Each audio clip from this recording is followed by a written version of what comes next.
Occasion ఏదైనా location ఎక్కడైనా తెలుగువారి వేడుక అంటే ఆలివ్ మిఠాయి ఉండాల్సిందే. మిఠాయి అంటే ఆలివ్.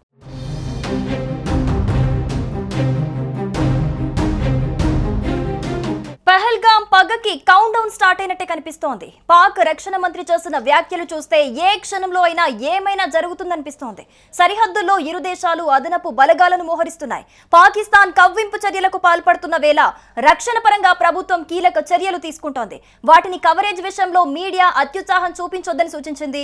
రక్షణ చర్యలను లైవ్ కవరేజ్ చేయొద్దని తెలిపింది. మీడియాకు పలు సూచనలు చేస్తూ కేంద్ర సమాచార ప్రసార శాఖ ఓ ప్రత్యేక ప్రకటన విడుదల చేసింది. జాతీయ భద్రతా దృష్ట్యా అన్ని మీడియా ప్లాట్ఫామ్స్, వార్తా సంస్థలు, సోషల్ మీడియా వినియోగదారులు రక్షణ కార్యకలాపాల ప్రత్యక్ష ప్రసారం చేయకూడదు అని చెబుతోంది.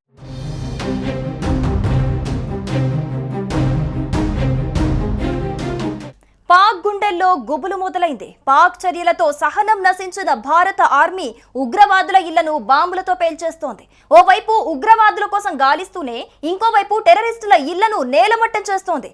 ఇప్పటి వరకు 11 మంది ఉగ్రవాదుల ఇళ్లను లేపేయటంతో భారత్ దెబ్బకి ఉగ్రవాదులను సేఫ్ ప్లేస్ కి తరలిస్తోంది పాక్. ఎలుకలు కన్నాల్లో దూరినట్టు కెనాల్లో దూరుతున్నారు ఉగ్రవాదులు. అంతర్జాతీయ వేదికపై కూడా దాయాది దేశం పాకిస్తాన్ కు భారత్ గట్టి షోకిచ్చింది.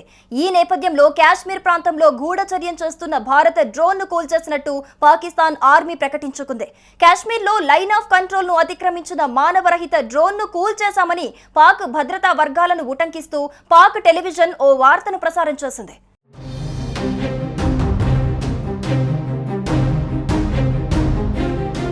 పాక్ రక్షణ మంత్రి ఖవాజా ఆసిఫ్ ఇండియాపై అక్కసును వెళ్లగక్కుతున్నారు. మొదట్లో తమకు ఈ దాడితో ఏ సంబంధము లేదని చెప్పిన ఈయనే ఆ తర్వాత ఓ న్యూస్ ఛానల్ కి ఇచ్చిన ఇంటర్వ్యూలో షాకింగ్ కమెంట్స్ చేశారు. తామే అమెరికా, పశ్చిమ దేశాల కోసం గత 30 ఏళ్లుగా ఉగ్రవాదాన్ని పెంచి పోషిస్తున్నామని వివరించారు. నేరుగా ఆయనే ఇదంతా ఓ చెత్త పనని కూడా ఒప్పుకున్నారు. ఆ తర్వాత ఇండియా తమపై ఎప్పుడైనా దాడి చేయొచ్చని, అందుకు తాము సిద్ధంగా ఉన్నట్లు కూడా ప్రకటించారు. 130 అణుబాంబులు ఎక్కిపెట్టి ఉన్నాయని, వాటిని ఎప్పుడైనా వాడతామన్నారు. ఇలా తరచుగా మేకపోతు గాంభీర్యం చూపిస్తూ ఇండియాకు హెచ్చరికలు జారీ చేస్తున్న ఈయనకు తాజాగా భారత్ గట్టి షాకిచ్చింది. ముఖ్యంగా పాక్ మంత్రి ఖవాజా ఆసిఫ్ మరోసారి నోరు పారేసుకోకుండా ఆయన ఎక్స్ ఖాతాపై నిషేధం విధించింది.